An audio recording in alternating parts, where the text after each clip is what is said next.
There are a number of hidden zippers in these jackets. Now, what are these for, Betsy? They can't be for, is it for mad money?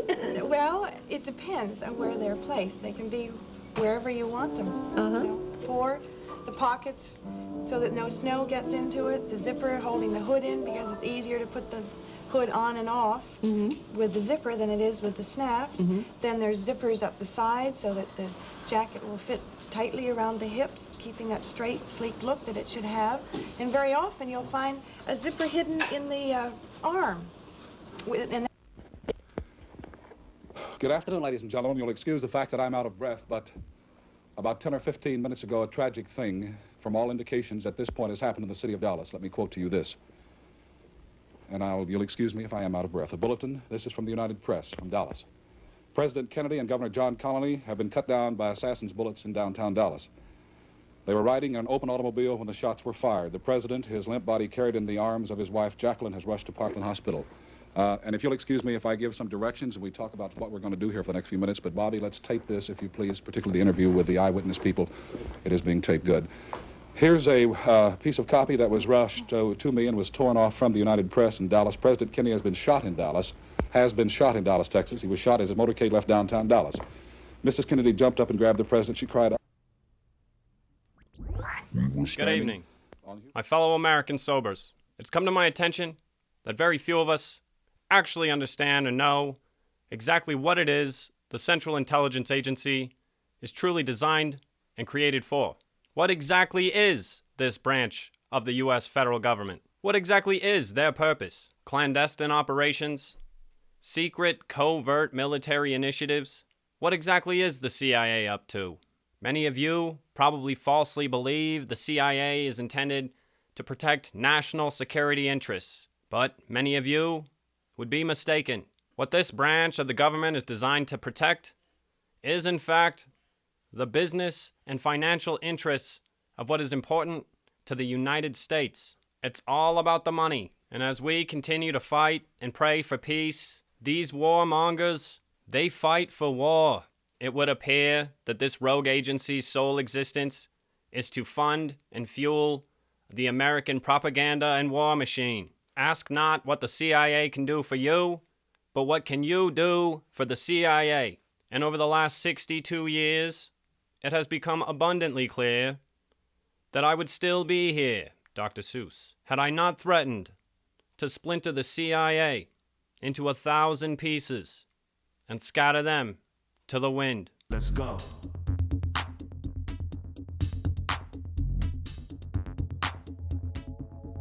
Alcohol.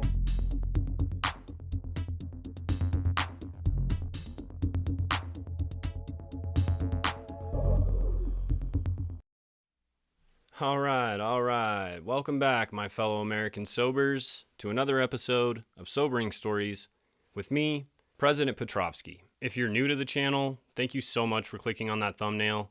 I spent a lot of time making those, so thanks for giving me a chance. If you are a returning subscriber, check and make sure that you've hit the notification bell and that you're actually still subscribed because, well, I've had tons of people still telling me that they aren't subscribed to my channel, even though they thought they were, and that they never see my videos pop up on their feed. But YouTube support has kindly told me to tell you that that's what you got to do, I guess. Last week, we talked about Marilyn Monroe, her connection to the Kennedys, her crazy story, and what made her such an icon. And since JFK was officially assassinated 62 years ago, as of the 22nd, it seemed right to split up the two episodes over the week that happened. So this week I wanted to talk about John Jack Fitzgerald Kennedy. Even if you are someone who subscribes to the mainstream media and refuses to entertain any conspiracy theories whatsoever, you've likely heard of at least three main ones. There's, of course, what happened on September 11th. We've got the Jeffrey Epstein saga still going on. And, of course, the assassination of JFK. And if we go back to grade school talking about fractions, and we look for our lowest common denominator, linking all three of these major cases, what do we end up with? Exactly, a three-letter agency, the CIA. But if the goal of this agency is protecting our national security, why are they always involved in these national tragedies? One of the things I've been most excited about when it comes to the channel is noticing patterns and consistencies week after week between each and every one of these stories. But this week was extra exciting for me because this story almost perfectly comes along as like a chapter 2 to my Titanic video. And no, you don't necessarily have to watch that video before this one, but I would recommend it. We discussed the formation of a secret society whose sole purpose was to help the U.S. establish a Federal Reserve banking system, which could ultimately be funded through private means, allowing foreign investors, people like the Rothschilds, people like J.P. Morgan, people who had some sort of financial stake in lending money to the U.S. government, essentially keeping the U.S. government in debt to these private investors. And we lost the gold standard, so no longer did our money have any value. We also learned about their plot to get the U.S. to enter World War I through the sinking of the Lusitania, which is almost identical to pretty much every single covert black ops operation that the CIA undergoes. They're always creating some sort of catastrophe, some sort of traumatic event to rally support of the U.S. citizens behind whatever their initiative is, usually war. You don't see why?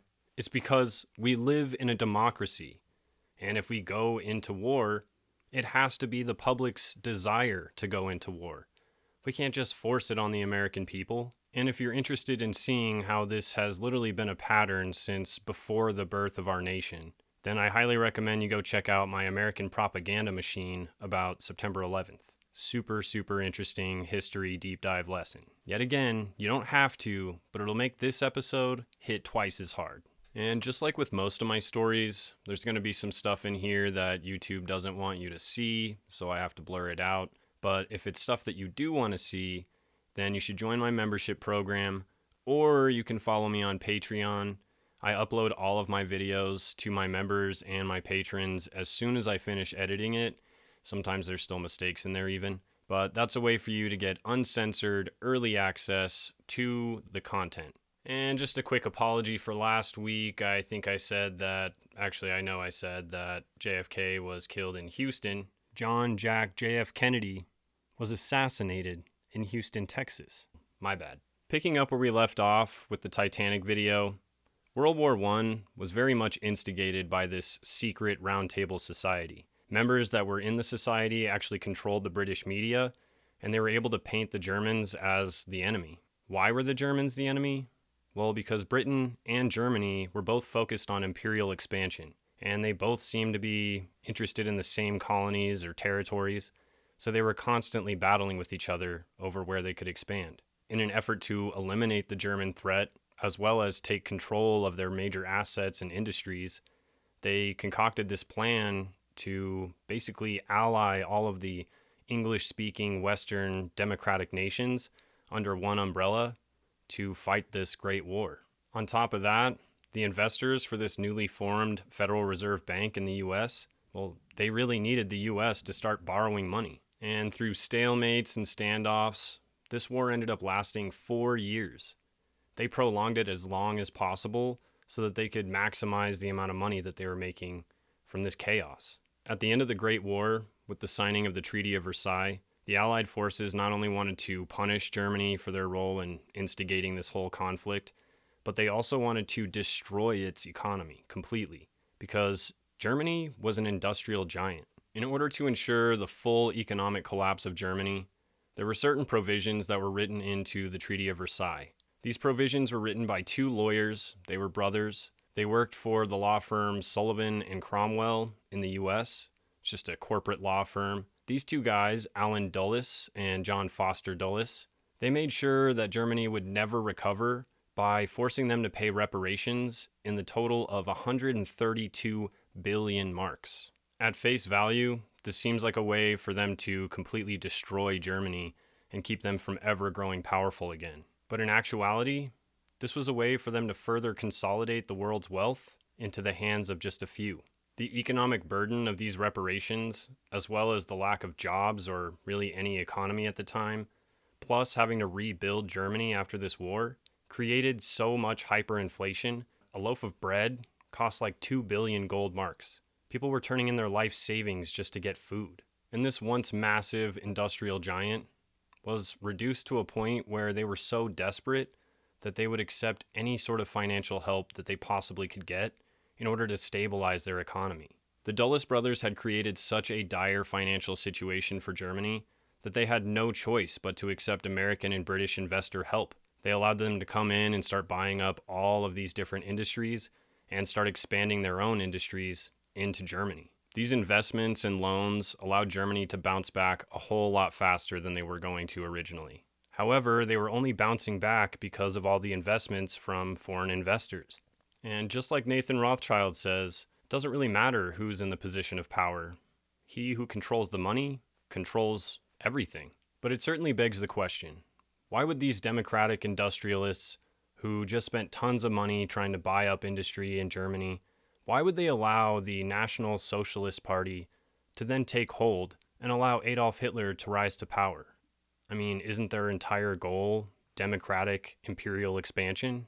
Well, yeah, but after experiencing years of wartime economic growth, money was flowing like crazy. There's people working, producing weapons, ammunition, all kinds of stuff for war. War is profitable. And Adolf Hitler was a pretty radical dude. And if there's anybody they could count on to spark up another world war, it's this guy. The difference this time is that now all these foreign investors, all these allied forces, now have a little skin in the game because they have their money tied up in these German industries. For example, did you know that with the rising persecution of the Jewish people in Germany at the time, they were very desperate to get the hell out of there? So the Rothschild family actually struck up a deal with Hitler where they would transfer 60,000 Jews plus $100 million in assets to Palestine, which is where they would then set up and be free from persecution of Hitler. And in exchange, the Rothschild family would not oppose Hitler's reign and his rise to power, which seems pretty weird for the wealthiest Jewish family in the world to then condone what he's doing when he is known to be anti-Semitic. Also, did you know that the sons of the famous American railroad tycoon E.H. Harriman invested millions of dollars through loans in the Tyson Steel Company in Germany? And Tyson Steel would then go on to supply the metals and steel needed to run railroads to Auschwitz. Their company, Brown Brothers Harriman, was also able to capitalize on the lease-lend program that was signed in 1941, which basically allowed the U.S. arms manufacturers and industries to supply allies with whatever they needed on credit, so they didn't have to pay right up front. That sounds like a great deal. You guys just build as much as you want and pay us later, sure, whatever. No matter who won the war, they come out on top. They benefit either way. Did you know that U.S. Steel, founded by J.P. Morgan and Andrew Carnegie, was not only supplying the U.S. with steel to make arms and tanks and whatever else, they were also supplying iron ore and steel-making technologies to Germany, which helped them build Auschwitz, helped them build tanks and other vehicles, helped them make weapons, yet again, playing both sides. Did you know that John D. Rockefeller and the Standard Oil Company partnered with the German chemical cartel IG Farben, supplying them with synthetic fuels, rubber, lead, so that they could go on to produce jet fuels and, more importantly, Zyklon B, which is the gas that they used in the chambers. And of course, they supplied the U.S. Allied forces with oil as well. And I'm sure that there's quite a few of you who don't know, General Motors, as well as Henry Ford and the Ford Company, expanded their operations into Germany. They were responsible for a lot of the military vehicles that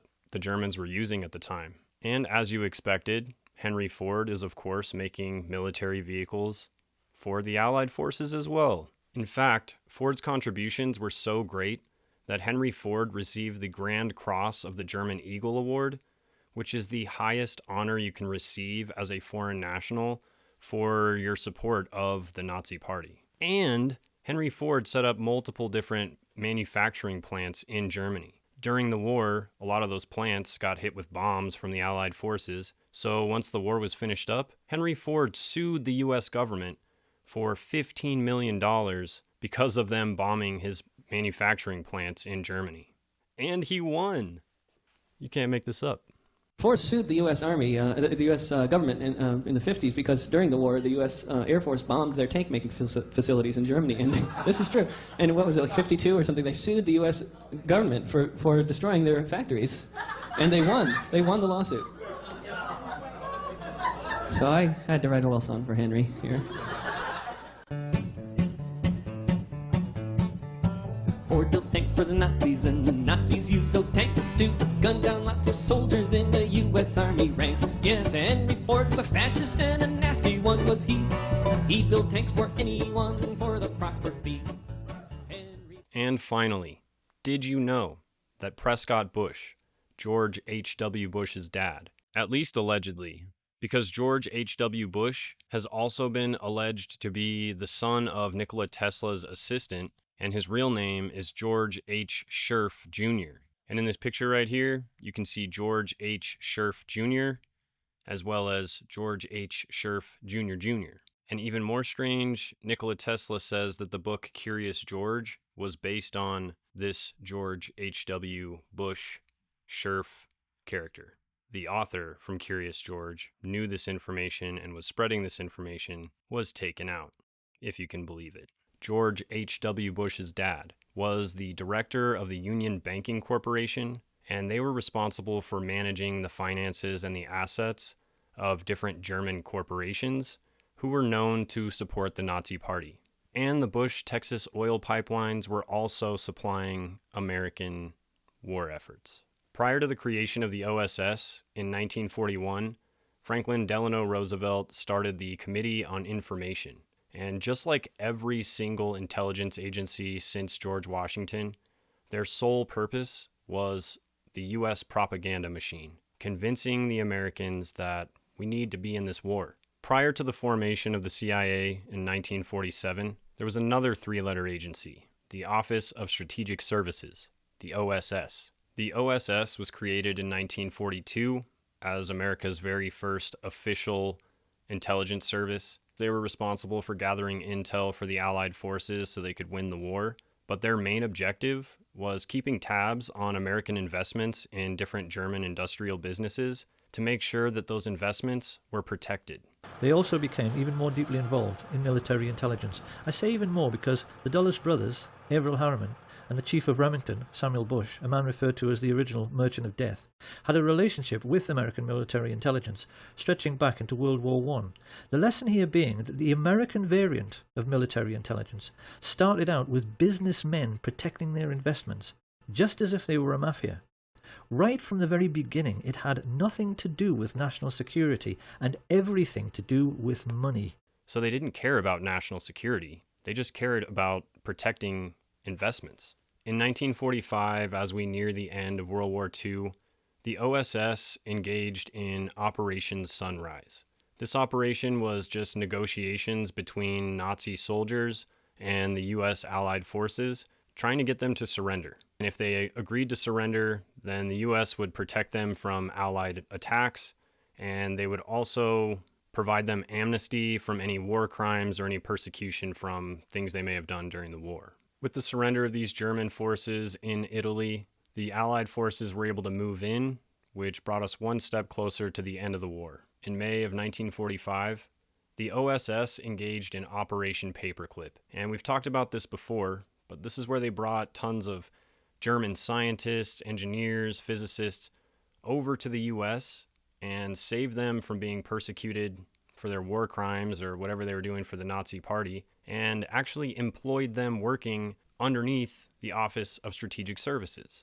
The OSS also partnered with a guy named Reinhard Gehlen, who was the head of the German intelligence operation called the Gehlen Organization. His main job during the war was to analyze different Soviet threats, and at the end of the war, he offered his services and his intel to the OSS because obviously with the end of this war, we're going to need another one to keep these finances rolling in, and who better to attack than the communists, the Soviets. This just feels fishy from the get, because the US, through the Manhattan Project, had developed and used 2 atomic bombs. They destroyed Nagasaki and Hiroshima, so pretty obviously the US is the nuclear threat at this point. Because of this nuclear threat, the Soviets really wanted to get their hands on this same technology, because if they didn't, they're just sitting ducks. The US could destroy them at any moment. So through espionage efforts infiltrating the Manhattan Project, they were able to obtain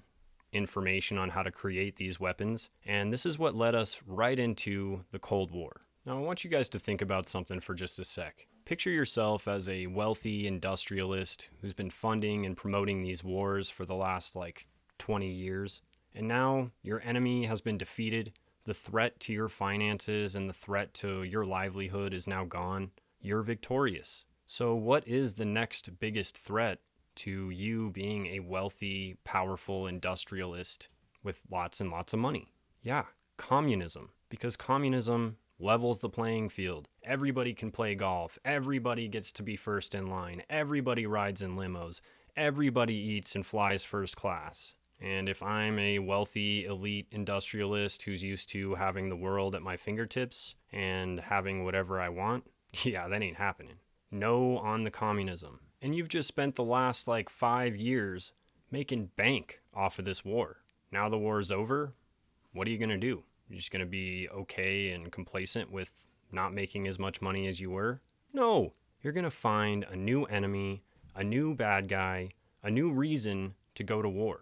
And let me tell you, the Cold War would be literally a blessing for these wealthy industrialists. This would be an absolute godsend, because this is a war that would last almost 44 years. But the government alone cannot make this the enemy.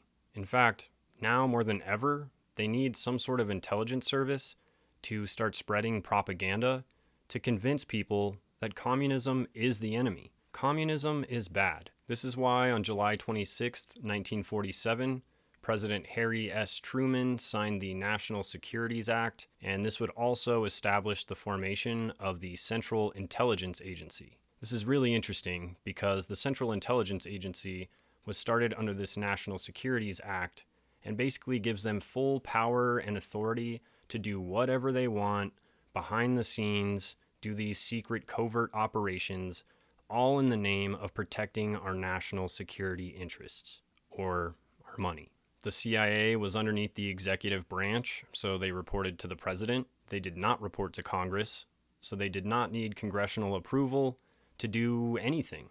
They can do whatever they want, as long as they have the president's permission. And honestly, sometimes they don't even need that. And you'll never guess who was instrumental in writing the legislation to get this National Security Act passed and form the CIA. As I say, if you stop always and think of all the consequences of all the actions you take, you do nothing.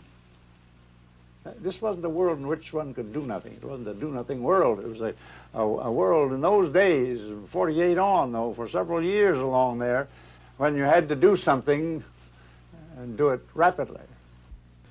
We had to do something, says the man who perhaps more than anyone else made CIA what it is today. Yes, Allen Dulles. In an effort to ensure that we would never go without a communist conflict somewhere in the world, Truman announces the Truman Doctrine, which says that we will stand in support of any nation, any country who is opposed to communism. That same year, in 1947, Truman announces the Marshall Plan, which is our economic contributions to rebuilding Western Europe so that they can fend off the communists. This is why when Kim Il-sung wanted to reunite both North and South Korea and launched a full-on invasion across the 38th parallel, the U.S. felt obligated to stand behind our allies and fight this communist threat, leading us directly into the Korean War. And just as a quick refresh for you guys, Henry Ford provided licensing agreements with the Soviet Union so they could produce Ford vehicles. These vehicles were pumped out in the Soviet Union, but they could supply these vehicles to any one of their allies within the communist network, aka North Korea. So yet again, Henry Ford is funding and supplying both sides of this conflict. Because of Chinese intervention, the Korean War hit a stalemate and nothing really happened. We ended up pulling out and leaving the whole country separated at that 38th parallel, and there's kind of like a safe zone between North and South Korea. Still exists today. On May 29th, 1917, a young man is born in Brookline, Massachusetts. He was named after his grandfather, John Francis Fitzgerald, aka Honey Fitz. He was nicknamed Jack all throughout his childhood, but this young man was John Fitzgerald Kennedy, aka JFK. Jack was not a very healthy kid at all. In fact, he struggled with tons of diseases. He had whooping cough, measles, chicken pox, and then when he was 3 years old in 1920, he got a real bad case of scarlet fever. Had no idea what that was. Essentially, it is a strain of streptococcal virus, aka strep throat, but it's like way worse. You get rashes, you have a super high fever. It typically resolves itself with antibiotics, but for some reason, Jack was in the hospital for a month. His dad literally thought he was going to die, but after that month, he did get better, but it just shows he must have some sort of like immune disease because he was constantly sick throughout his entire life. By the time Jack was 8 years old, he was the second of 7 children. His older brother Joe, he had 4 sisters, Rosemary, Kathleen, Eunice, and Patricia, and he had a younger brother, Robert, aka Bobby, and then he would actually have 2 more siblings, Jean and Teddy, but they weren't born at that point. 9 kids, dude. Joe and Rose Kennedy were getting extremely busy, clearly. Jack went to a boarding school for adolescent boys in Connecticut called Chowate. He played tennis, basketball, football, and golf, and he was a nerd and loved reading.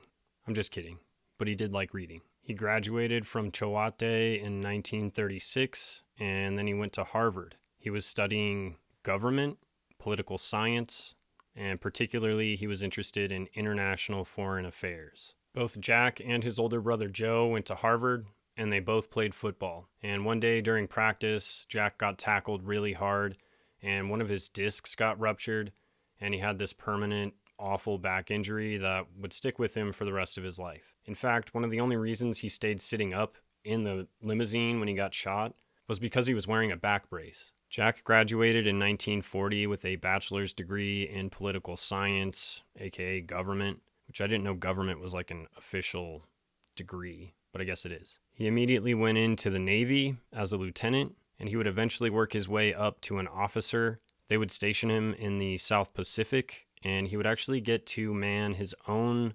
torpedo patrol boat called the PT-109. He had a 12-man crew, and they were supposed to be stopping Japanese ships from delivering supplies to their soldiers. Then on August 2nd, 1943, JFK and his 12-man crew were out patrolling the waters when suddenly this Japanese destroyer just shows up out of nowhere, and they're hauling ass. It smashes right through his torpedo patrol boat, cutting the whole boat in two. 2 of his crew members die. The rest of them are all scattered everywhere in the water, and he's able to grab a piece of the boat that's still floating, and one of his crewmates was actually burned really, really badly and was having a hard time like staying afloat. So he grabbed him, he rounded up all of his guys, they floated on this piece of boat for a little while, and then he realized, like, I don't know, we got to do something. The closest option for him at that point was to swim 3 miles to this island through enemy waters, hoping that the locals or whoever was there won't kill him when they get there. He swims 3 miles, holding the strap to the life vest of his burned buddy in his teeth. 3 miles. That's insane. They get to this island. The locals are super chill. He's able to call for help. They get some more, planes or whatever to come rescue his team, and then they all head back. What a freaking hero. Jack was awarded the Navy and Marine Corps Medal for his bravery and service to his crew, and when he returned to the U.S., unfortunately he found out that his brother Joe, who also was in the military, he was flying planes over in Europe, his plane disappeared. Joe Sr. always had high hopes that Joe Jr. would become president. He set both the boys up as best he could, going to an Ivy League school and using as many of his mafia and mob connections as possible to help accelerate them up the chain. Because not only did Joe Sr. serve as the very first chairman of the Securities and Exchange Commission, but he was the U.S. ambassador to Great Britain And he was a part of the Havara Agreement that moved all these Jews out of Germany and facilitated this support of Adolf Hitler's regime. He also ran a bootlegging operation and had ties to the Italian mafia and the Israeli mob. He was doing business and was running these operations using the mafia and mob for distribution, working with guys like Frank Costello, Sam Giancana, and Meyer Lansky. So unfortunately, with Joe being gone, Jack was his next best bet, and he really pushed Jack in 1946 to run for Congress, and he was elected to Congress in Massachusetts in 1946. He then served 3 terms in the House of Representatives. Each term is 2 years, so that'd be 6 years. And then in 1952, he was elected to the U.S. Senate. In 1953, he married the beautiful Jackie Bouvier, a Washington Times Herald writer. And then in 1957, they had their first child, daughter named Caroline. On July 13th, 1960, he was nominated as the Democratic presidential candidate. He was running with Lyndon B. Johnson, and he was running against Richard Nixon. And on November 8th of 1960, he defeated Richard Nixon, becoming the youngest president at the age of 43. He was also the very first Catholic president, which I didn't realize. And in 1960, his son John Jr. was born. Here's another little fun fact for you guys. Jackie Kennedy was super involved when she was the First Lady. She is actually the person who was responsible for getting the Air Force One plane repainted with the design that it currently has. It was like an orange cone, looked super ugly before that. This was a 707, a big airplane, a majestic airplane, because Mrs. Kennedy and Jack Kennedy had helped design the colors. The colors you see on Air Force One today and the lettering were designed by Mrs. Kennedy and Jack Kennedy. It was a brand new airplane that came into his administration. So they had a piece of it in the history as well. So it just needed a woman's touch, I guess. And she was also responsible for bringing tons of old historical artwork and furniture, just a bunch of different stuff that they took out of the White House to bring back some of the American history and reinvigorate the life of the White House with this rich history. So I thought that was kind of cool. I didn't know she was that influential in doing things like that. During JFK's short presidency, he did tons of great things. But most notably, he started the Peace Corps, which should give you some idea of where his head was at the time. I have today signed an executive order providing for the establishment of a Peace Corps on a temporary pilot basis. I'm also sending to Congress a message proposing authorization of a permanent Peace Corps. This corps will be a pool of trained men and women sent overseas by the United States government or through private institutions and organizations to help foreign countries meet their urgent needs for skilled manpower. It is our hope to have between 500 to 1,000 people in the field by the end of this year. We will send Americans abroad who are qualified to do a job. We will send those abroad who are committed to the concept which motivates the Peace Corps. It will not be easy. None of the men and women will be paid a salary. They will live at the same level as the citizens of the country which they're sent to, doing the same work, eating the same food, speaking the same language. We're going to put particular emphasis on those men and women who have skills in teaching, agriculture, and in health. I'm hopeful that it will be a source of satisfaction to Americans and a contribution to world peace. And he was also the first president to ask Congress to approve more than $22 billion for Project Apollo.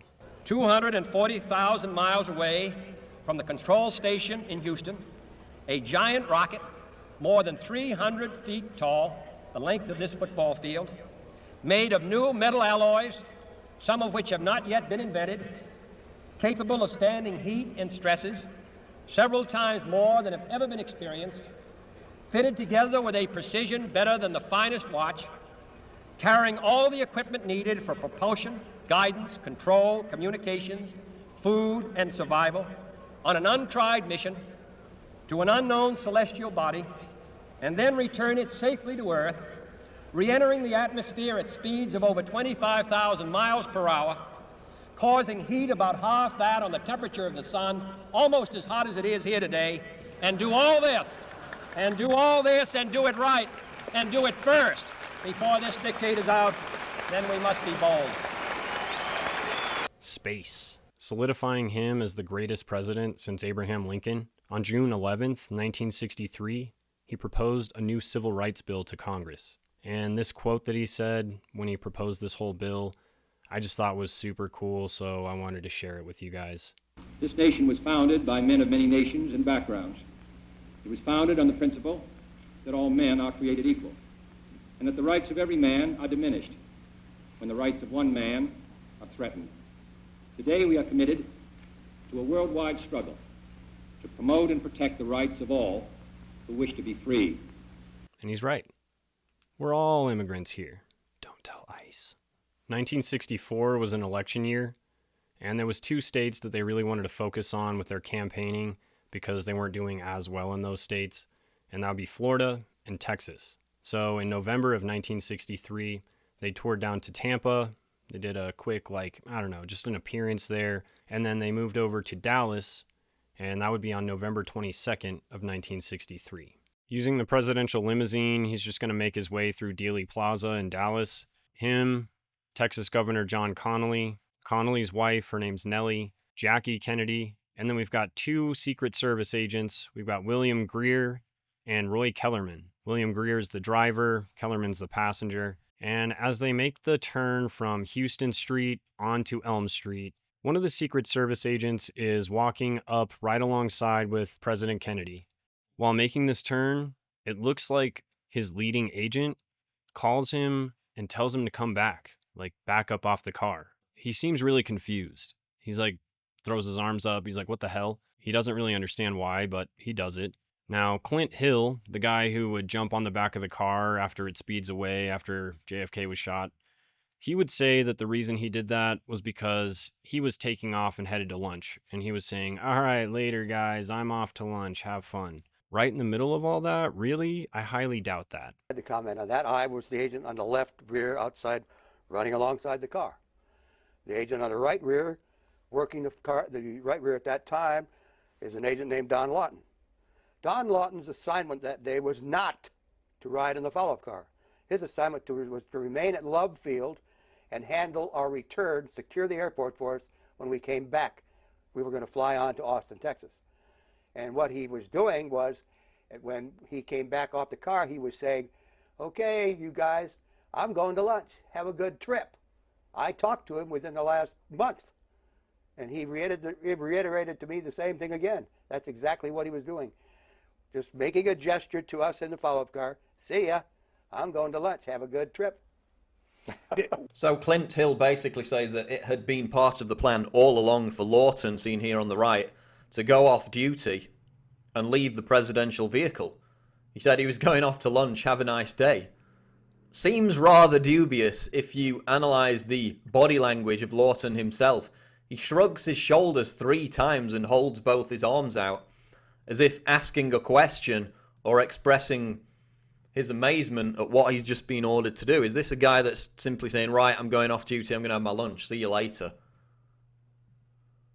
He shrugs his shoulders 3 times, takes another look back, looks at his boss, Emery Roberts, who's just ordered him to back away from the vehicle. Now, this is a procedure whereby Secret Service agents visit the location weeks in advance, get everything down to a fine art detail. Does this look like it was carefully planned? Or does it look like it was a spur-of-the-moment order that caused consternation and baffled Lawton himself when the order to back away was given? Regardless, they make the turn onto Elm Street. They're cruising down. There's multiple people taking video footage of the event. The most famous of all of them is the Zapruder film, filmed by Abraham Zapruder, who was actually up on the grassy knoll area. Now, there is entirely way too much for us to get into with the Zapruder film. Way, way too much. But I will direct you to this, I don't know where it'll be, this video called the Zapruder Film Mystery. It is fascinating. And this guy, Doug Horn, interviews one of the guys who was in charge of making the briefing boards, because they didn't have technology back then, so they'd make little boards with pictures. He says that the film he used showed crazy blowback of brain matter and blood and all kinds of crazy stuff out of the back of his head. You can even see a piece of his skull on the back of the car, in which case Jackie Kennedy is supposedly reaching for. That's why she was diving on the back of the car. Anyways, the briefing boards he made don't end up getting used as the official briefing boards. There was an entire other set of dudes who used an entire other set of film to make second briefing boards, and those were the official ones used, and they're in the archives currently. What Doug Horne says is that there has been serious alterations to this film, and the film would typically go out to Kodak if the government was doing anything with it. They had this place called the Hawkeye, and they would send film there that needed to be, I don't know, analyzed or messed with, or I don't really know what they would do. But I also found something pretty interesting in my research. Kodak was one of those companies who had tons of subsidiaries operating in Germany who did business with the Nazis throughout the entirety of the war. So Kodak's Nazi ties are pretty tight, and yet the government uses them for all of their photo analysis, and this Hawkeye place is like the place for photo analysis and like manipulation. What he says they did was they blacked out the back of his head, which you can see right here. There is like a dark black spot, and if you improve the grain and you improve the quality, it's obviously more evident. But one of the other proofs is that certain frames, things will be clear in part of the picture, but then the background will be totally blurred. And I don't really understand the science of film manipulation. Like, I get it with video editing, but I don't get it with like actual strips of film editing manipulation. That it's another level of crazy to me. But what he says is that they cut out strips of that film, so there's just missing pieces of what happened. And the reason they did this was to minimize the visuals of him actually going back into the left. It was supposed to make him look like he just went forward a little bit more and then fell over, as well as hide the fact that there was a huge mist that blew out of the back of his head. Also, check this out. My brother showed this to me. This tree right here, if you look real closely, the trunk disappears, turns green, as if something's been manipulated. And then seconds later, fractions of a second later, it turns back into a tree. That's kind of weird, huh? And it just so happens to coincide with these sprocket hole movements. And these sprocket hole movements seem to happen during all of the critical stages in this film. Anytime that I think a bullet is being shot or he's being hit, something, there's a sprocket hole movement. There's no like regular interval for it. It just happens randomly, but it's just weird. It's weird. But if you're interested in that, definitely check out this video with Doug Horne. It'll answer all of your questions. But I digress. Now, unfortunately, this film at the time didn't record sound. So we're left up to our eyes to figure out what happened. And the first thing I want to point out, after the Secret Service agent gets called off of President Kennedy's car, he's told to come back, seems super confused. There's a reason for that. Because typically, him and Clint Hill, they would be riding up on these little platforms, holding onto the little bars on the back of the limo, and there would be a human shield for the president and the president's wife. Without them being up on the car, without that protection, there's an open line of sight from behind President Kennedy. As the car cruises down, just before passing behind this sign, we see President Kennedy reach up and like start holding his neck. Then he slumps over towards Jackie, and she looks really concerned. Kellerman in the passenger seat looks super concerned, and so does William Greer. He turns around and takes a look, then he turns around, checks out the road, and then he does something really, really strange. He slows the car down. There's pictures of brakes being applied, and this Zapruder film, it doesn't necessarily show this slowdown, but that's because those scenes were edited out. If you're really paying attention, you can definitely see it in the Zapruder film. But the only telltale sign is Governor Connally actually lunging forward, and both the driver and the passenger, the Secret Service agents, they also lunge forward. So that indicates that the brakes were applied. There's another film called the Nix film that was filmed from across the street. And this film actually shows the moment where the car slows down, the motorcycles catch up a little bit and almost pass before they stop. Secret Service agent Clint Hill is able to run and jump on the back of the car because just before that, when the car stopped, a second shot rings out in what would be famously known as frame 313. We can see President Kennedy receives a final hit right in the head. We would later on find out that this was the third shot fired, allegedly. The first shot actually ricocheted off the curb. Parts of the curb actually hit this guy named James Tague, who was kind of a pissed off passerby. He was trying to drive to a lunch date and got held up by traffic with all this stuff. So he got out of his car to see what was going on, and then suddenly he gets hit in the face with a ricochet of a bullet.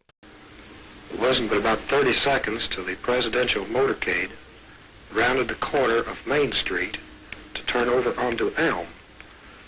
But right after the presidential car had turned the corner, I heard these three loud noises, and I jumped behind the concrete abutment, which is between Main and Commerce.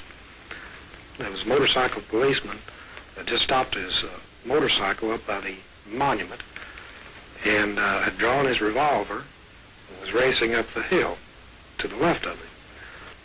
At this time, I says, you know, I felt something sting me on the face as I was standing down there. I said, just sting, and Walters looked at me and says, yes, says, you got blood on your cheek.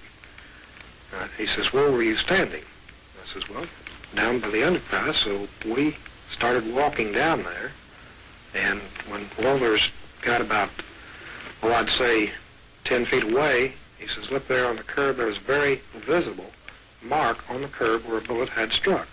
Either a fragment of the bullet or a piece of the concrete. It flew up and scratched my face. And he said, go to the city police headquarters and make a statement. They immediately sped to Parkland Hospital. They tried life-saving measures on the president, but unfortunately, he was gone. They would conduct an investigation, basically like the 9/11 report in many ways, called the Warren Report, and this report would officially come out and explain what happened. And here's what they say happened. A man named Lee Harvey Oswald fired 3 shots from the 6th floor of the school book depository building, which was directly behind where the president was driving. These 3 shots were fired out of a Carcano Model 38 bolt-action rifle, and they were all fired within 4.8 to 7.9 seconds. So you had to crank. And you better be a good shot. The minimum firing time for this rifle is 2.3 seconds per shot. Now, what they say is that the first shot hit Kennedy in the neck and hit Governor Connally. Now, ballistics would later show that that's impossible. They found JFK was shot twice from behind by Lee Harvey Oswald from the 6th floor of the Texas School Book Depository, and that the bullet that struck John F. Kennedy in his neck is the same bullet that struck and went through Governor John Connally, who was sitting in the passenger seat in front of JFK. Those can't be the same bullet. They don't align. We can't make Governor Connally's position match. They then took the infamous Zapruder film that has the clearest video of when John F. Kennedy was shot and matched it to their point cloud. And everything was matching up perfectly until the Texas governor was shot too, reportedly by the bullet that went through the president first. What, through the evaluation, comes to show is that those aren't in line. Governor Connally, his wound is sitting 6 to 10 inches towards the outside of the vehicle. You have to slide Governor Connally to the inside of the vehicle. You have to slide him to the left to get that alignment. Based on those findings, Stoll says you have to look at a new hypothesis that there was a second bullet. The question, from where? The man, Lee Harvey Oswald, left his rifle on the 6th floor, bolted down the stairs. As he was walking around on the streets trying to avoid detection, he is accosted by a police officer named Officer Tippet. He decides to pull out his revolver and takes out Officer Tippet. He fires 3 bullets into his stomach, and then he fires a final shot, and this part's important, in the back of the head with a massive exit wound on the front right side of the head. I guess because he's so spooked, he tries to hide in the movie theater without a movie ticket. So the manager calls the police and says, yo, there's some suspicious guy over here. Maybe you should check him out. They come over, they arrest him, and the whole time while he's in police custody, he says, I'm a patsy. I didn't do it. I'm a patsy. It wasn't me. This is a setup. I'd like some legal representation. These police officers have not allowed me to have any. I don't know what this is all about. Sir? You shoot the president? I work in that building. You shoot the president? No, they're taking me in because of the fact that I lived in the Soviet Union. I'm just a patsy. And he also says, I'm not resisting, because he was extremely worried that they were just going to take him out right then and there. They claim he was a lone gunman And they say that his motives were hatred of American society and authority, his Marxist ideologies. He loved Castro. He really wanted to be remembered in history, and he had resentment over his failed defection to the USSR. Basically, the Russians just laughed at him and said, haha, yeah, whatever, and then they denied him access or citizenship, and he had to slink back over to the US. So this is what really made him want to show them. It's like, I'll show the world that I'm somebody. I'll show these Soviets. And yet, when given the opportunity to take credit for this and boast about what he did and get his message out there, he doesn't take it. However, I protested at that time that I was not allowed legal representation. Did you kill the president? No, I have not been charged with that. The first thing I heard about it was when the newspaper reporters in the hall asked me that question. 2 days later, Oswald's being transported down to county jail from the police station. He's being televised on national TV, surrounded by tons of police officers, tons of press, and a Jewish nightclub owner, mobster, who somehow used his connections to get in real close, on live TV, steps in and takes out Lee Harvey Oswald. Boom! This is the basement floor of the Dallas City Hall, and that's a scuffle on the basement floor, it seems to...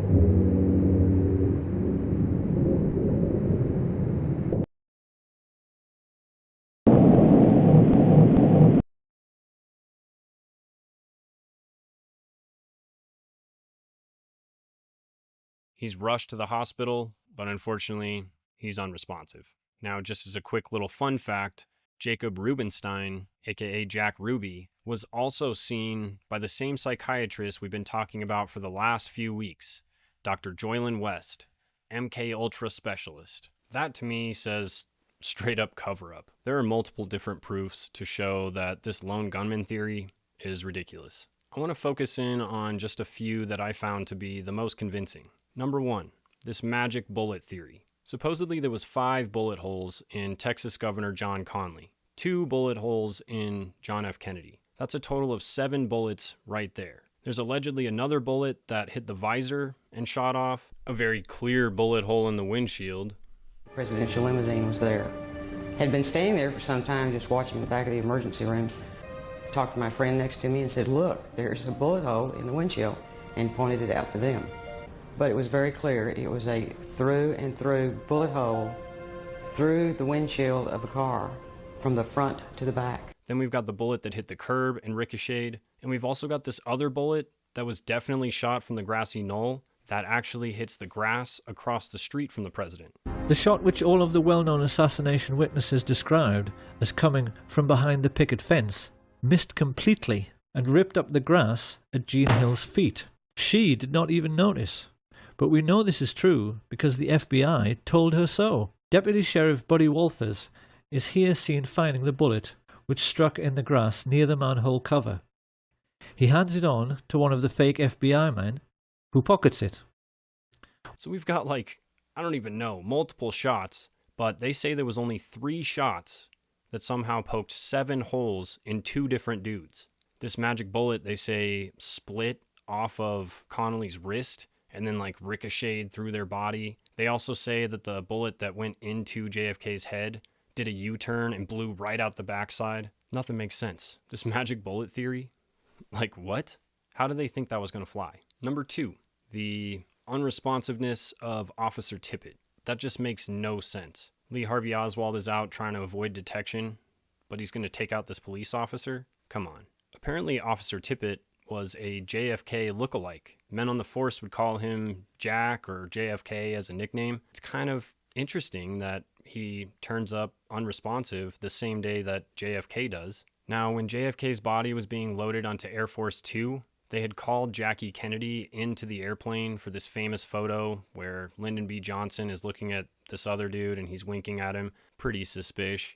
But they called Jackie in there, and this was the only time that she was away from John F. Kennedy's body. While she was away from his body, they put his casket into Air Force 2. They also loaded up Officer Tippet's body in this plain Jane casket. Now, they hire this doctor. His name is John Melvin Liggett. He is a reconstructive mortician. His whole mission is to come in and make Officer Tippet look like JFK because they realize they messed up. We find out they fired like a total of 16 shots between 8 different dudes because there was tons of witnesses that all saw different people in different areas, all of which looked suspicious and had rifles. Plus we've got this bullet that flew across, hitting the grass.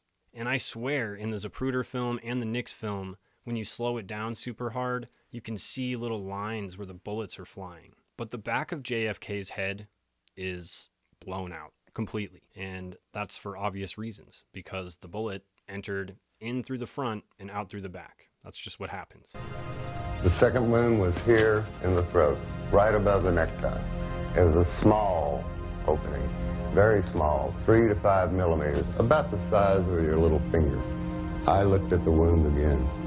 I wanted to know and remember this the rest of my life.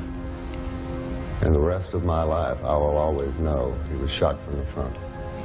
The bullet struck about where and passed about where? From here through.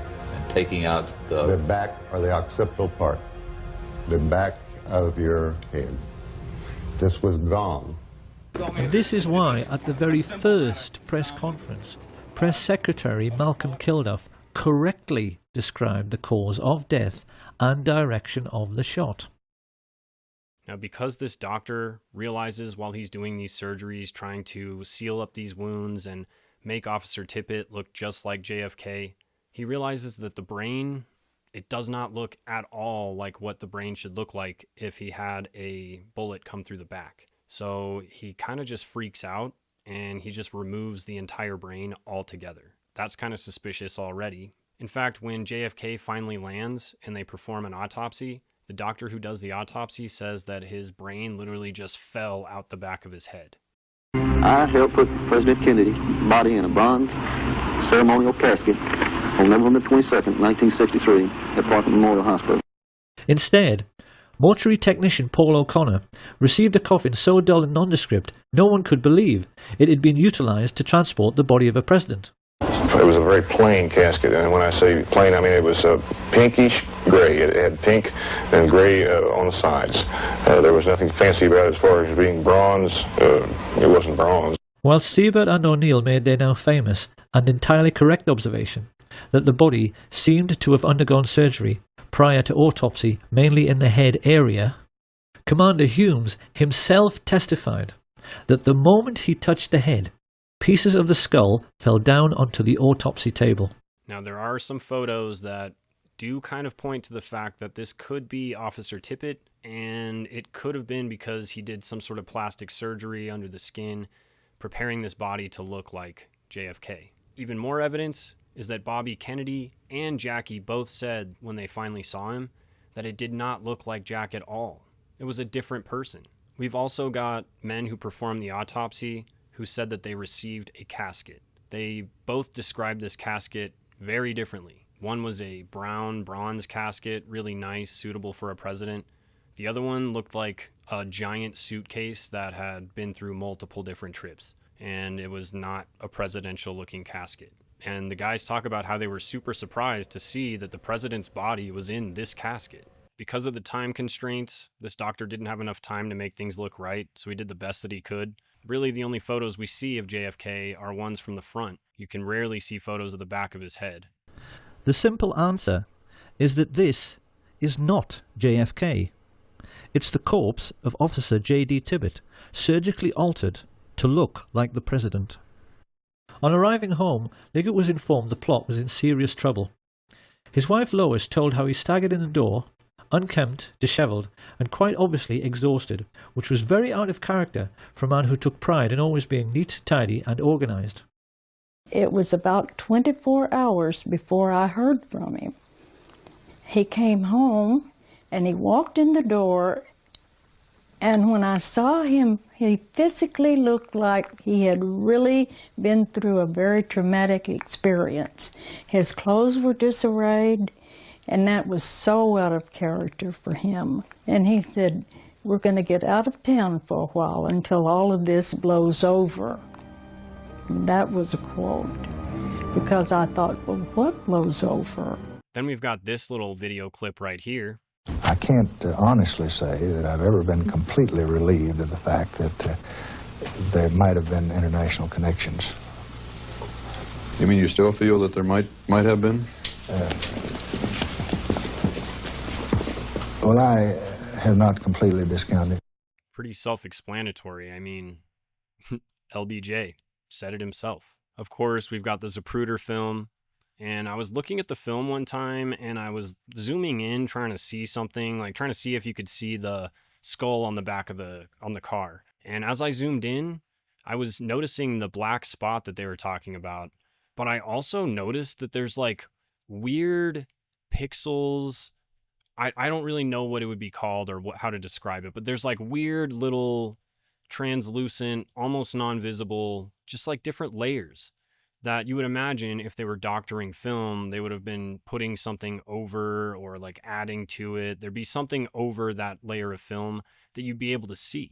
And that's what I felt like I was seeing. I don't know. Let me know in the comments what you guys think. But the best evidence to prove that this was in fact a conspiracy is this photo that occurred right when JFK got shot. And you can see fairly clearly even a pretty familiar Lee Harvey Oswald in the background. So it doesn't look like he was on the 6th floor after all. Lee Harvey Oswald was working for the CIA. He was also an FBI informant. When Oswald defected to the Soviet Union, this was all a part of the false defection program through the CIA. They were basically just using this to lure out communists, and he had to really push this narrative that he was really a Soviet defector. So he actually went to the USSR, lived in Minsk for 2 years, came back with a wife and a kid. When he got back, he started up all these communist, like pro-communist, pro-Castro, just organizations or like little movements. He even got arrested for passing out flyers related to pro-Castro stuff. Yet again, this was just to lure out actual communists and Castro supporters, and he was reporting all this information back to the FBI and the CIA. Then, just a month before this all happens to JFK, Lee Harvey Oswald is sent down to Mexico City. He's filmed entering the Cuban and Soviet embassies. He applies for visas at both. He's also recorded on phone calls trying to do the same thing. He's either denied his visas or he just chooses to not get them and then returns back to the US. But let's go ahead and take a look at these hard evidence photographs of Lee Harvey Oswald in these embassies. And I'll go ahead and give you a second to just take them all in. And let me just inform you that these were officially admitted as evidence for the Warren Report. Yo, that's not Snowflake. Super weird, makes no sense. What the H? And of course, the CIA was tracking him. They had eyes on him the whole time because he's a national security threat that works for the CIA. But why does it matter that this Oswald guy was a communist or looked like a communist? What's the importance of that? Well, like we've already talked about, during the Cold War, communism was the threat. It was the enemy. They're trying to paint him to look like the enemy. But why does it matter? As many of you guys may already know, some of you may not know this, after the Cuban Revolution, Fidel Castro took power in 1959, and he pretty much turned the entire country of Cuba into a communist state. He aligned with the Soviets, and the Soviets provided him with nuclear missile technology, and they started building nuclear missiles. With the proximity to the US, those missiles could be launched and touched down within a matter of minutes. So this was a huge threat to the US, and obviously with the threat of communism, the threat of the nuclear warfare, just everything was just at such a boiling point. These missiles were way too close to home, and they were attributing this to Fidel Castro. So JFK and the CIA, just America in general, American intelligence, we knew that we had to take out Fidel Castro. We had to stop this. Also, when Fidel Castro took over, he cracked down hard on organized crime. He shut down all of the casinos in Cuba because they were all tied back to the mob, the same mob that Jack Ruby was working for. Now, JFK was on board with trying to dethrone Fidel Castro. He had entertained the idea of actually taking him out, but he didn't think that that was the most viable option because it might make the US look hostile. So he wasn't really on board with like an actual murder plot, but the CIA, on the other hand, they didn't care. And this is what leads us to the Bay of Pigs. Now, the CIA has been working with the Israeli mob, the Italian mafia, tons of different organized crime organizations. Now, they started working with the mafia during World War II.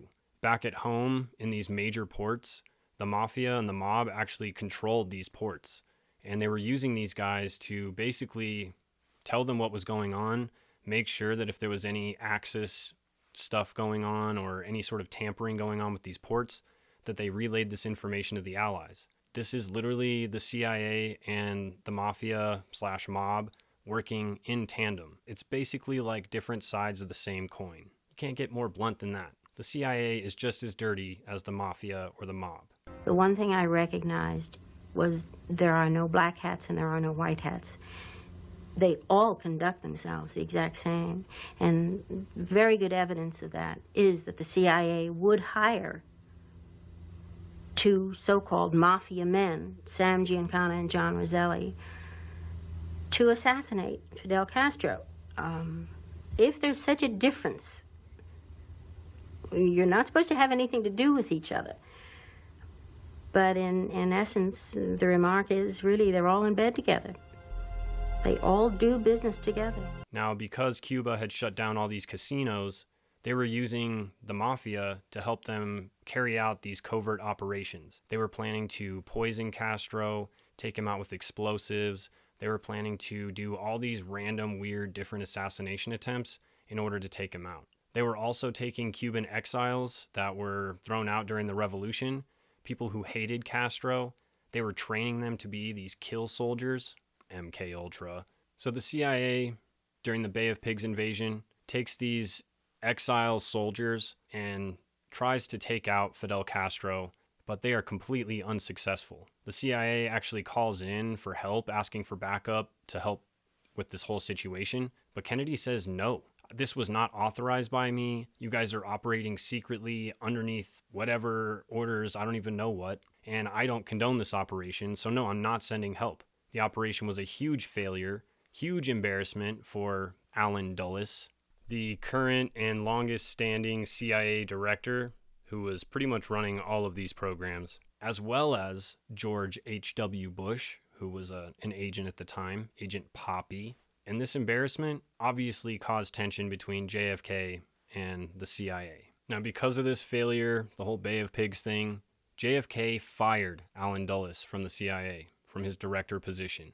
Now, that's going to cause problems. Dulles has been a major player in the CIA pretty much since the beginning, pretty much founded the CIA. So it's kind of interesting that this Warren Commission, this investigative team, was led by none other than Allen Dulles. That makes no sense unless you're trying to cover this up. Let's take it one step further, though.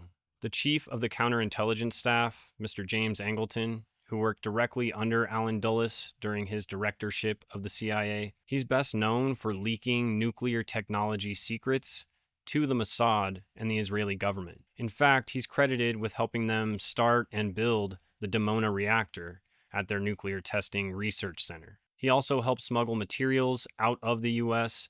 over to Israel, helping them to continue furthering their nuclear research. And when Mr. Angleton passed away, there was 2 funerals held in his honor, both of which were attended exclusively by Mossad intelligence officers and big-time politicians at the time. It was so exclusive that no media was allowed at all, but there was 100% 2 different memorial services for a Christian Zionist from the U.S. who worked for the CIA. So why else would they have done that unless he was somebody pretty close to the Mossad? Now, Mr. Angleton was doing all of this against President Kennedy's wills. He was actually trying to facilitate inspections to where they would come over and inspect and make sure that they weren't developing nuclear missiles.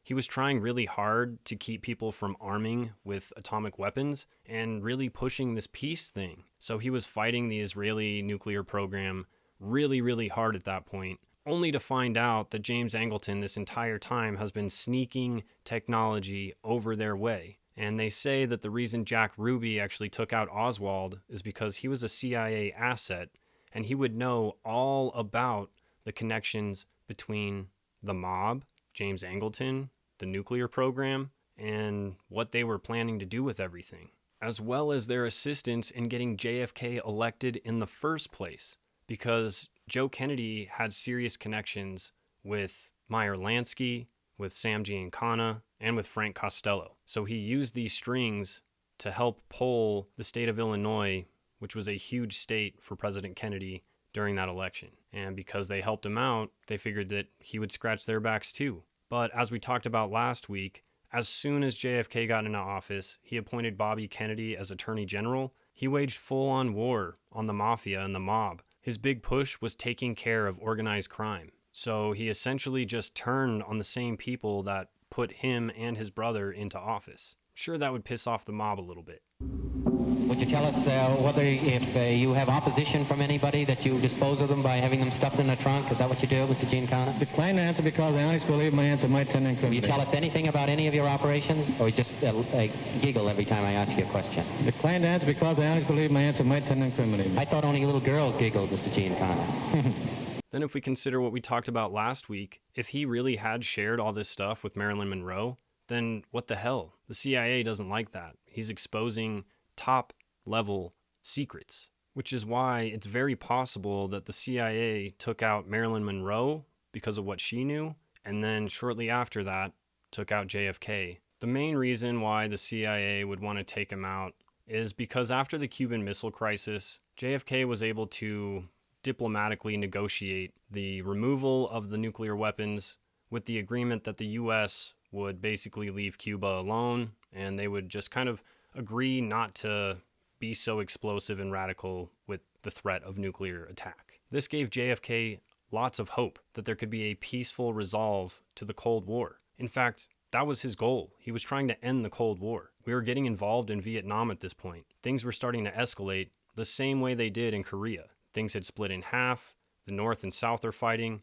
We're sending in soldiers to try and help. And yet, this war is just to keep this war going. It's just to keep fighting. It's just to keep fueling this conflict. In fact, the CIA actually had something known as Operation Northwoods. This was a plan just like I talked about in my 9/11 videos, just like the Gulf of Tonkin, just like 9/11, just like so many other incidents. They were planning to take out American citizens, plan different terrorist attacks, plan the sinking of ships, just all kinds of different stuff so that they could encourage support for an invasion of Cuba.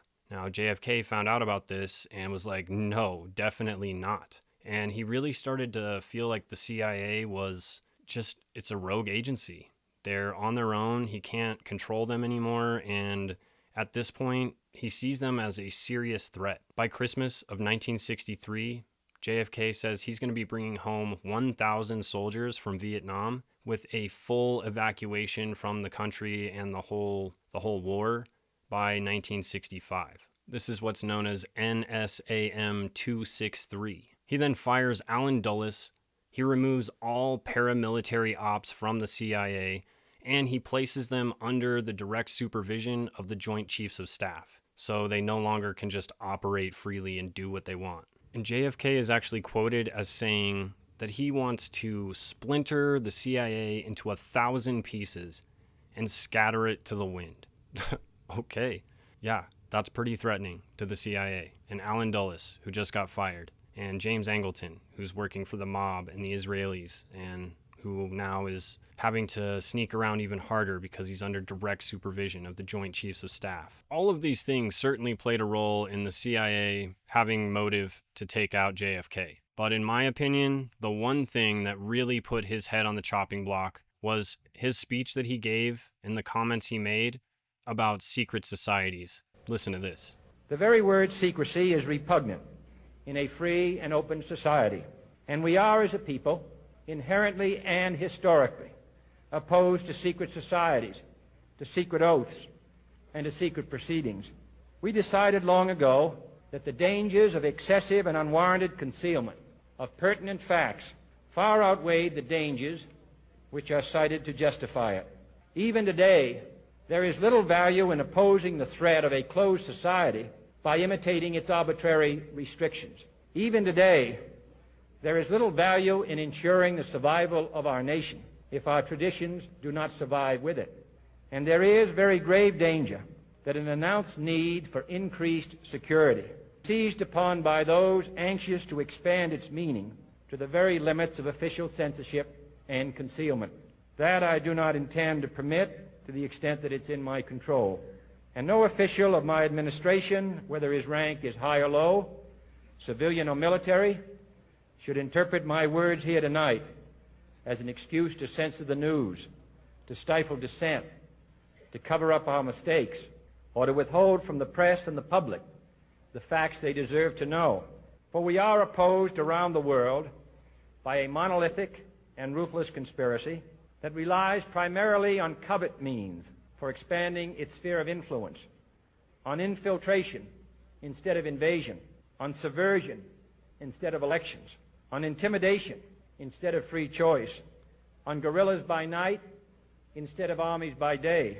It is a system which has conscripted vast human and material resources into the building of a tightly knit, highly efficient machine that combines military, diplomatic, intelligence, economic, scientific, and political operations. Its preparations are concealed, not published. Its mistakes are buried, not headlined.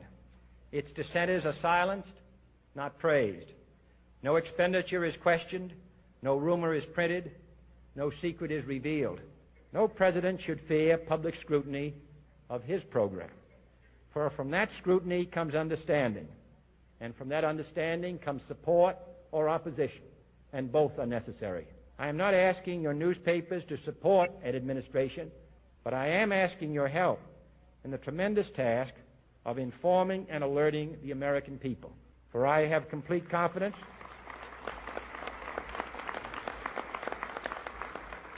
in the response and dedication of our citizens whenever they are fully informed.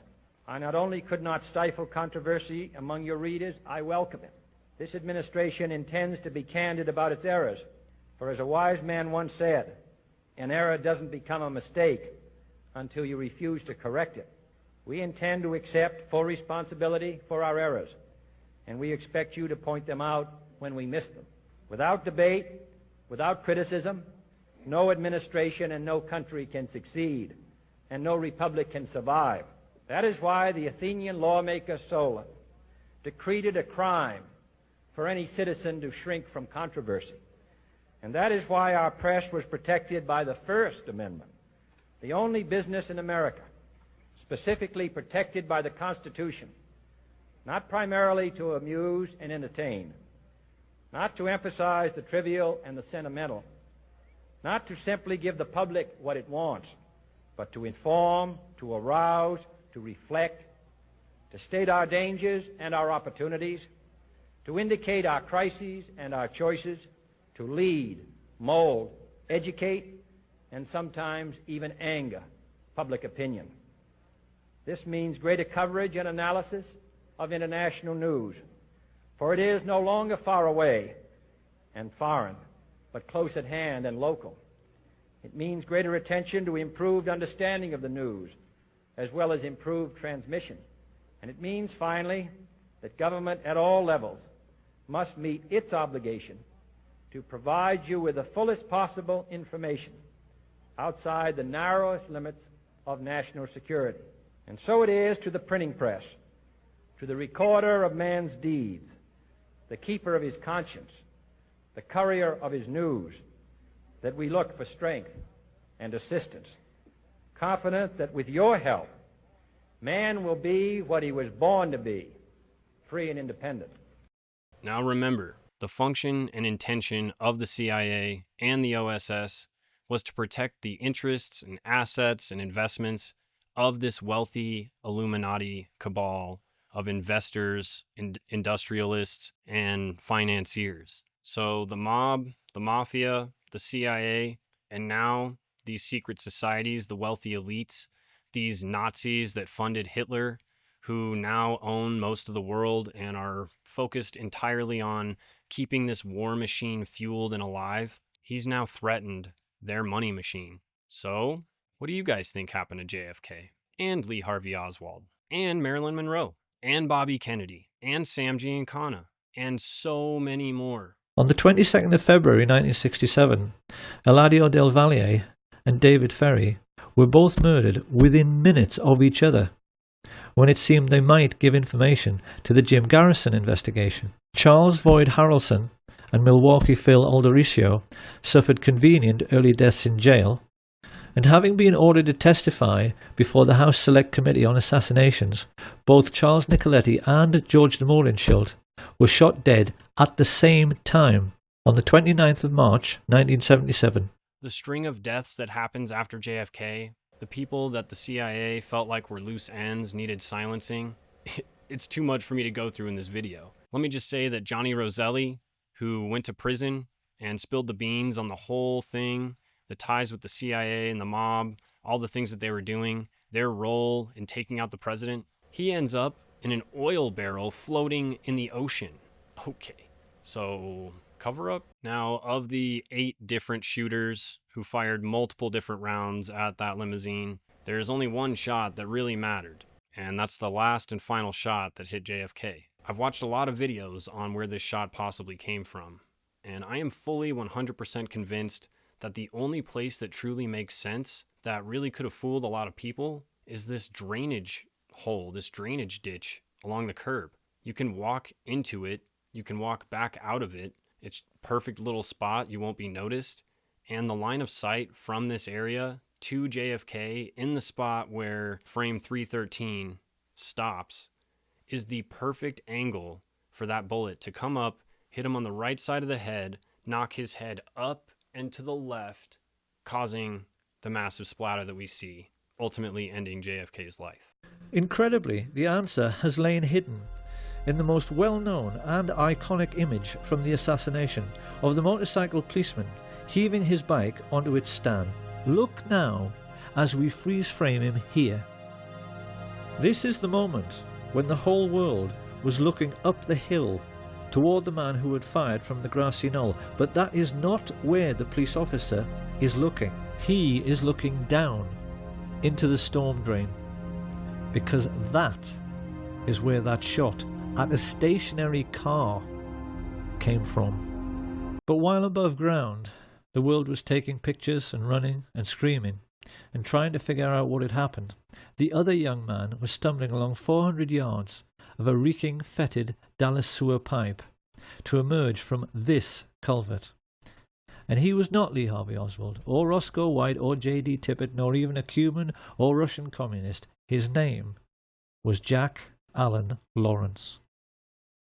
And we know that after stumbling up this bank, he turned up 15 minutes later at the Lincoln Mercury car showroom, where he'd obtained a job with false references, pale, sweating, and, on a hot sunny day in Dallas, covered in mud. That's not to say that there wasn't a shooter on the grassy knoll, the badge man. In fact, that bullet that went across the road and almost hit the lady in the grass, that was probably from Badge Man, the dude on the grassy knoll. There was also multiple shooters in the school book depository, more shooters in the building across the street that went along Houston Street. So between all of these different shooters, it's surprising it actually took them that many shots to get him. And it makes sense why William Greer stopped the limousine, because he had seemed to get this signal somehow that the president was still okay. He was still alive, so he had to do something. These theories are just theories, but they say that there's a little painted yellow patch on the curb down the stretch of Elm Street where the president was traveling, and it's just before that painted strip that the limousine stops and this final shot is taken. So some people think that this was a painted strip by the CIA as like, you know, make sure it doesn't get past this area. We need to have it done by this point. There's also this random dude dressed in all black who's holding an umbrella. A lot of people seem to think that he was some sort of marker signal guy. He had some responsibility for telling them whether or not things were good. Like maybe if he put the umbrella down, then things were good. If the umbrella's still up, it's not good. I don't know. Then there's tons of photos with guys who look like they're walking around with giant radios on their back. Super weird. But for me, the proof that all of this is true is not in what happened and all the evidence to say that it happened. It's in what happened afterwards. It's sure good to see you. How's life treating you today? Well, Saul, it's been a pretty touch and go situation. Lyndon and I have had quite a few unpleasant words here lately over the deal with that he hired Mike Wallace to assassinate the president. It's been hectic in every way, but we've lived through it this far. I guess we'll continue to do so. Lyndon should have never issued that order to Mike. But we've had our differences, and I'm a true blue to Lyndon, as I've always been, and tried to carry out every order that he'd ever given me. But this is one I'll probably never be able to forget. And the times that we've had in Texas, and the embarrassment that Lyndon had gotten from Kennedy, I guess there wasn't anything else to do but what he did. Well, you know, Lyndon could have really hit me if he would. Well, Lyndon's the kind of person that doesn't want to help anyone. He's all for Lyndon, and that's the way he's pretty much always been. Well, they had me backed up on that Henry Marshall killing, and they just kind of blackmailed me to keep my mouth shut. And if I hadn't had a bunch of tapes that I'd played after he got killed, because, you know, 17 got killed in this situation very mysteriously. And I've done a lot of time, and I've lost a lot of money, and it's hurt my family a whole lot. And it's really got me just disgusted with Lyndon in one way. In one way, I feel real sorry for him. Immediately after JFK is assassinated, Lyndon B. Johnson takes office. He reverses the NSAM 263 whole proposal for removing troops from Vietnam, and he enacts NSAM 273, which actually reinstates troops going into Vietnam, and he actually escalates things in Vietnam. And as we all know, Vietnam was a straight-up shit show. Allen Dulles, the leader of the Warren Report, completely covers everything up and makes sure that this magic bullet theory is the theory. The cover-up's going strong. The CIA, the mafia, the government moves on as per usual. They say that Lyndon Johnson got rid of anything and everything JFK related, including all photos of him from the White House, like immediately. And as we know, since we're alive right here and well, and we already know what's going on, the CIA and their covert operations and their propaganda and their Northwoods type operations, they continued. So I don't know, you guys, I'm literally physically exhausted, because when you think that you've taken in tons of JFK information, you've probably only watched or read maybe like less than 1% of what's out there. There is so much information, so many theories, so many proofs, so many stories, witness testimonies, photos, video. Like, it's just insane. My brain is mush at this point. And so I'm really glad I could bring this much info to you guys, because I feel like it's all very important to the story and understanding what got us here, what motives we had getting us here. And sometimes if you want to understand what happened in a certain situation, analyzing the evidence and proving that there was a conspiracy is only half of the battle. The other half is figuring out, like, what's the point? Why would they do this? This seems like a lot of work and a lot of crazy stress to go through. The possibility of it not even working out is pretty high. So why go through all this trouble unless they really felt like they needed to? And they really felt like they needed to because JFK threatened their war machine. He threatened their money. And only 4 presidents have been assassinated since the dawn of our nation. And all 4 of them were messing with the money. But I want to know what you guys think about this theory. If you guys have any interesting theories of your own, if there's any proofs or interesting things that you think I should know or others should know, drop it in the comments, because I love seeing what you guys have to say. I learn so much from you guys every week reading your comments. So yeah, drop it in the comments. If you like the story, please subscribe to the channel. It helps me out a lot. Please like the video. Hit the notification bell so you see all the future videos I'm going to do, because they're going to be good. I already know it. And if you haven't seen any of my old videos, go back and check them out. I'd recommend starting with the Anna Nicole Smith one A lot of the information that I talked about really came from this amazing documentary called Everything is a Rich Man's Trick. If you have 3.5 hours to watch that, 100,000% recommend it. Phenomenal video. Although I feel like the information I brought to you covers a lot of what they cover in there as well.